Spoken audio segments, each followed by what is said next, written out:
बुधवार का दिन बेंगलुरु के लिए एक ऐतिहासिक दिन था। रॉयल चैलेंजर्स बेंगलुरु ने 18 साल के लंबे इंतजार के बाद आईपीएल का खिताब अपने नाम किया था। शहर में खुशी की लहर थी। मंगलवार रात से ही लोग एमजी रोड, चर्च स्ट्रीट और सेंट्रल बिजनेस डिस्ट्रिक्ट में जश्न मना रहे थे। लेकिन बुधवार सुबह जब आरसीबी ने अपने आधिकारिक सोशल मीडिया हैंडल पर एक बड़े जश्न की घोषणा की, तो फैंस का उत्साह 7वें आसमान पर पहुंच गया।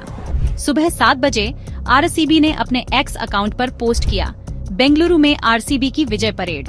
ये जश्न हमारे 12वें खिलाड़ी यानी हमारे फैंस के लिए है। हर तालियों, हर आंसुओं, हर साल के लिए। लॉयल्टी इज रॉयल्टी और आज ताज आपका है। जल्द ही और जानकारी। इस पोस्ट ने फैंस को और जोश से भर दिया। दोपहर 3:15 बजे आरसीबी ने एक और पोस्ट किया। इसमें लिखा था, आरसीबी विजय परेड आज शाम 5 बजे। परेड के बाद चिन्नास्वामी स्टेडियम में जश्न होगा। हम सभी फैंस से अनुरोध करते हैं कि पुलिस और अन्य अधिकारियों के दिशा निर्देशों का पालन करें ताकि रोड शो शांतिपूर्ण हो। सीमित फ्री पास वेबसाइट पर उपलब्ध हैं, लेकिन इसके बाद जो हुआ वो किसी ने नहीं सोचा था। दोपहर 3:45 बजे बेंगलुरु सिटी ट्रैफिक पुलिस ने एक एडवाइजरी जारी की। इसमें कहा गया कि शाम को एक फेलिसिटेशन प्रोग्राम होगा, लेकिन परेड का कोई जिक्र नहीं था। यानी विजय परेड कैंसिल हो चुकी थी। लेकिन लाखों फैंस को ये बात पता ही नहीं थी। दोपहर होते होते चिन्नास्वामी स्टेडियम के बाहर लाखों लोग जमा हो गए। कुछ लोग टिकट लेकर आए थे, कुछ बिना टिकट के। लोग अपनी प्यारी टीम को देखने के लिए बेताब थे। उधर आरसीबी की टीम HAL एयरपोर्ट पर उतरी और एक होटल के रास्ते विधान सौदा पहुंची, जहां कर्नाटक के मुख्यमंत्री सिद्धारमैया उन्हें सम्मानित करने वाले थे। विधान सौदा के आसपास भी हजारों लोग जमा थे। कुछ लोग पेड़ों पर चढ़ गए तो कुछ कर्नाटक हाई कोर्ट की इमारत पर। उसी समय चिन्नास्वामी स्टेडियम के पास भीड़ और बढ़ने लगी। नम्मा मेट्रो ने घोषणा की कि कब्बन पार्क और BR अम्बेडकर स्टेशनों पर ट्रेनें नहीं रुकेंगी, क्योंकि पैदल चलने वालों की संख्या बहुत ज्यादा थी। पुलिस के मुताबिक दोपहर 3 बजे तक स्टेडियम के 1 किलोमीटर के दायरे में करीब 50,000 लोग जमा हो चुके थे और ये संख्या लगातार बढ़ रही थी।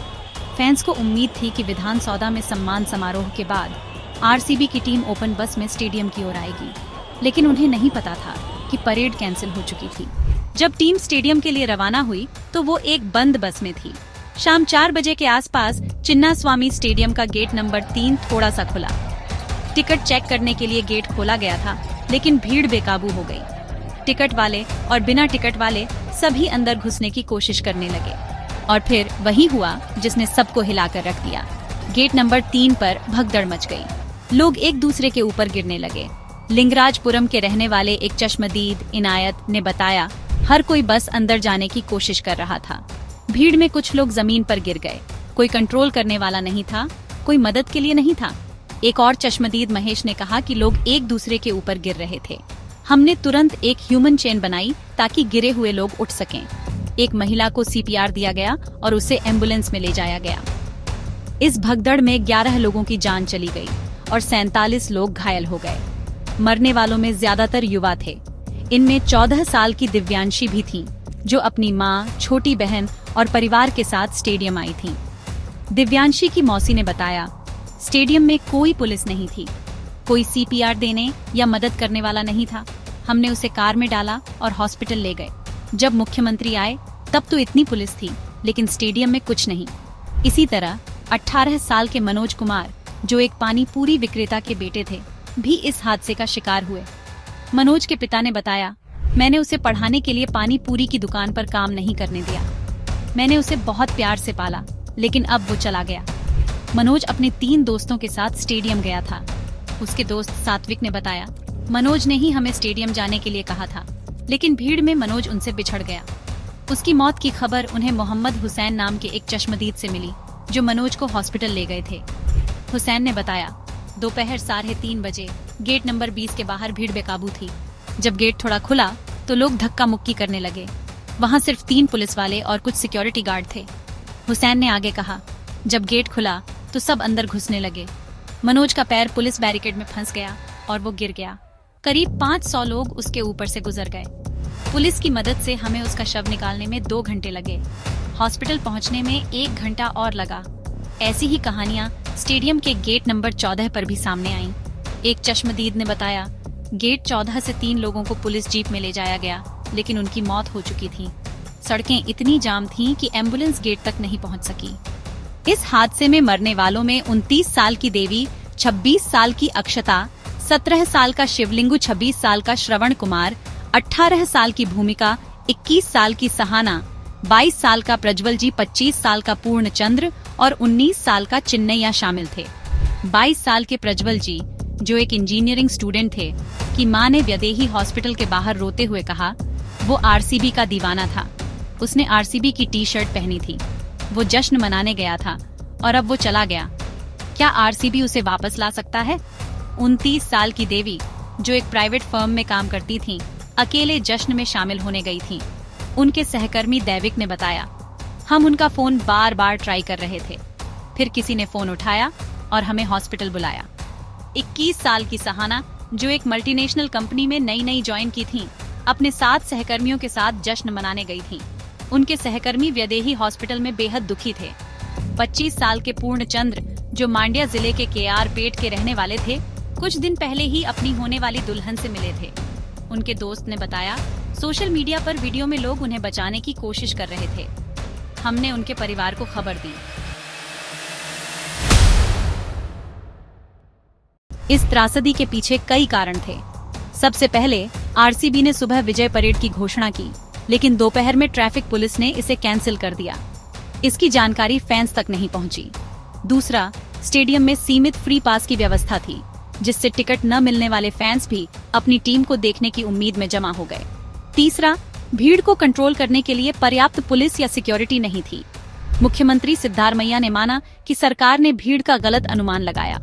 उन्होंने कहा, सड़कों पर करीब 2-3 लाख लोग थे, जिनमें 1 लाख विधान सौदा के पास थे। स्टेडियम की क्षमता 35,000 है। हमें लगा कि इससे थोड़े ज्यादा लोग आएंगे। इस हादसे के बाद जिम्मेदारी को लेकर सवाल उठने लगे। बीसीसीआई ने खुद को इससे अलग कर लिया। बीसीसीआई के सचिव देवजीत सैकिया ने कहा, आईपीएल फाइनल और प्रेजेंटेशन के बाद हमारा रोल खत्म हो जाता है। आरसीबी को हमें सूचित करने या इजाजत लेने की जरूरत नहीं थी। आईपीएल चेयरमैन अरुण धूमल ने कहा, हमें बेंगलुरु में किसी परेड या जश्न की कोई जानकारी नहीं थी। आरसीबी मैनेजमेंट को भी बाहर की स्थिति का पता नहीं था, क्योंकि वो स्टेडियम के अंदर थे। जैसे ही हमें खबर मिली, हमने आरसीबी से बात की और उन्होंने जश्न खत्म कर दिया।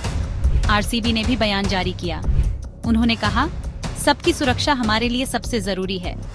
हम इस हादसे से दुखी हैं और पीड़ित परिवारों के प्रति संवेदना व्यक्त करते हैं। जैसे ही हमें स्थिति का पता चला, हमने प्रोग्राम में बदलाव किया और प्रशासन के दिशा निर्देशों का पालन किया। आरसीबी और कर्नाटक स्टेट क्रिकेट एसोसिएशन ने मृतकों के परिवारों को 5 लाख रुपए की सहायता राशि देने की घोषणा की। वहीं कर्नाटक सरकार ने 10 लाख रुपए की मुआवजा राशि देने का ऐलान किया। इस हादसे के बाद राजनीति भी शुरू हो गई। बीजेपी ने कर्नाटक की कांग्रेस सरकार पर हमला बोला। कर्नाटक बीजेपी अध्यक्ष बीवाई विजयेंद्र ने कहा, कांग्रेस सरकार के लिए पब्लिसिटी स्टंट्स फैंस की सुरक्षा से ज्यादा जरूरी हैं। इतने बड़े टर्नआउट की उम्मीद तो एक बच्चा भी कर सकता था। पूर्व मुख्यमंत्री एचडी कुमारस्वामी ने कहा, इस त्रासदी की मुख्य वजह खराब प्लानिंग और सावधानी न बरतना है। कांग्रेस सरकार को इसकी पूरी जिम्मेदारी लेनी चाहिए। कर्नाटक हाई कोर्ट ने इस हादसे का स्वतः संज्ञान लिया। गुरुवार को इस मामले की सुनवाई होनी है। कोर्ट यह जांच करेगा कि इस त्रासदी के पीछे क्या लापरवाही थी। प्रधानमंत्री नरेंद्र मोदी ने एक्स पर पोस्ट किया, बेंगलुरु का हादसा दिल दहला देने वाला है। मेरी संवेदनाएं उन परिवारों के साथ हैं जिन्होंने अपने प्रियजनों को खोया। मैं प्रार्थना करता हूं कि घायल जल्द ठीक हों। इस हादसे ने कई सवाल खड़े किए हैं। एक स्थानीय सामाजिक कार्यकर्ता ने पूछा, इतने कम समय में और एक ही पुलिस क्षेत्र में 2 फेलिसिटेशन इवेंट की क्या जरूरत थी? चश्मदीद हुसैन ने सुझाव दिया, अगर ये एक पेड इवेंट होता और बाद की तारीख में होता तो भीड़ को कंट्रोल करना आसान होता।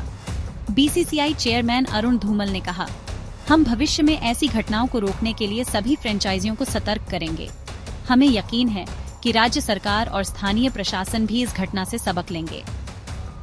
दोस्तों, ये थी बेंगलुरु के चिन्नास्वामी स्टेडियम में हुई उस त्रासदी की पूरी कहानी, जिसने एक जश्न को मातम में बदल दिया। 11 परिवारों ने अपने प्रियजनों को खो दिया। ये हादसा हमें सिखाता है कि किसी भी बड़े इवेंट के लिए सही प्लानिंग और सुरक्षा कितनी जरूरी है। हमें कमेंट में बताएं कि आप इस बारे में क्या सोचते हैं। और अगर आपको ये वीडियो पसंद आया तो लाइक, शेयर और हमारे चैनल सरकारी मंथन को सब्सक्राइब जरूर करें। हम आपके लिए ऐसी ही सच्ची और जरूरी खबरें लाते रहेंगे।